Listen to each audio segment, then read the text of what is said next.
جانان جانان افغانستان، جانان جانان افغانستان.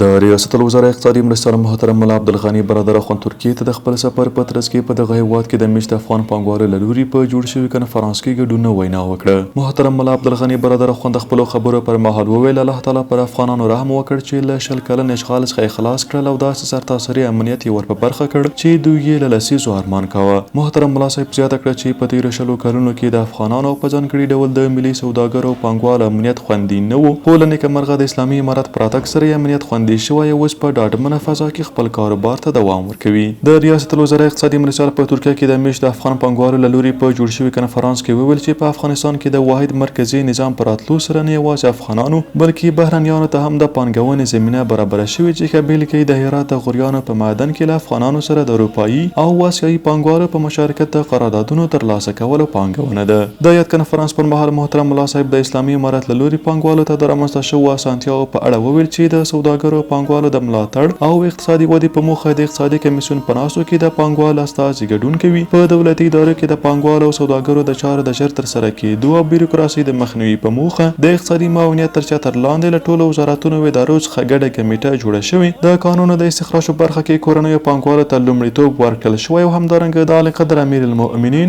شیخ صاحب حفظه الله په هدایت د افغانستان د ملي اقتصادي مشورتي بورډ د جوړولو چارې روانې دي چې د سوداګرو او پانګوالو استازي هم پکې حضور لري. محترم ملا عبدالغني برادر اخوند د یاد غونډې په پای کې وویل افغانستان له سمتي قومي او ژبني تعصب پرته د ټولو افغانانو ګډ کور دی او ټول یې د آبادولو مسؤلیت لرو. محترم ملا صاحب زیاته کړه زه په ترکیه کې له میشت افغان پانګوالو پوښتنه کوم چې نور په خپل کور کې کوم ډول شرایط او زمینه سازي ته انتظار کوي. راځي دا کور په ګډه جوړ کړو، ولس مو له ناورین او د پردیو له احتیاج خلاص کړو. جانان جانان افغانستان، جانان جانان افغانستان.